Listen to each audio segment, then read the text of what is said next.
In this video, we'll demonstrate how to create an op mode that does basic line following. We'll have the robot follow the right edge of a white strip of tape for 3 seconds.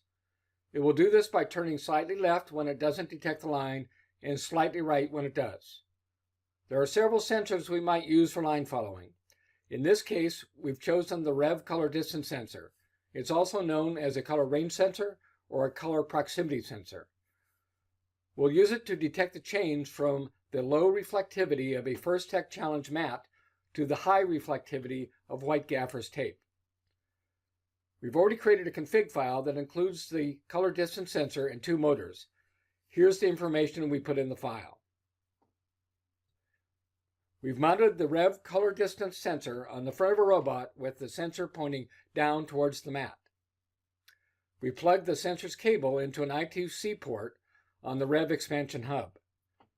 In order to follow the white line, we first need to know what sensor value to expect when the sensor is over the line. We'll use a sample program built into the robot controller app to do so. It's accessed by creating a new op mode and selecting the Sensor Rev Color Distance sample program from the drop-down menu.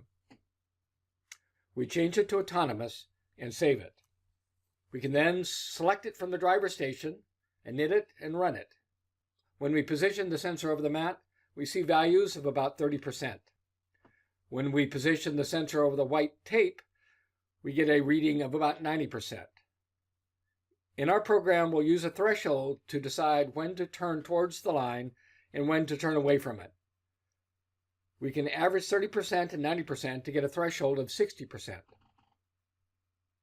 When the sensor reports less than 60% light reflected, we'll turn towards the white tape. When it reports greater than or equal to 60%, we'll turn away from the tape. Now let's write an op mode for line following. To get us started, here's an autonomous op mode that drives the robot forward with the motor set to 10%. It uses a repeat while loop to keep the motors on for 3 seconds or until stop has been pressed, causing op mode is active to become false. We add an if, do, else block inside the loop to check the light detected value. For the if condition, we'll compare the sensor reading to 0.6 or 60%. Because we want to follow the right edge of a strip of white tape, left is towards the tape and right is away from it. So when the reflected light is less than the threshold, we know we're over the mat and we want to turn slightly left towards the tape. For a left turn, we'll use motor power levels of 5% and 15%. Otherwise, we'll assume we're over the tape and we want to turn slightly right so we don't cross the tape. We'll use power levels for the wheel motors of 15% and 5%. Let's test out our new op mode. Seems to be working. Let's look at it again from above. Zooming in. We'll call that close enough for now. We've demonstrated how to create an op mode that does basic line following. You can adapt this solution to other sensors like the Modern Robotics range sensor. It can also be adapted to other colors of tape by adjusting the threshold used to decide which way the robot should turn.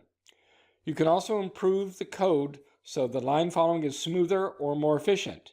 You might research a subject called proportional integrated differential control, as that approach may give you better results than we've shown here.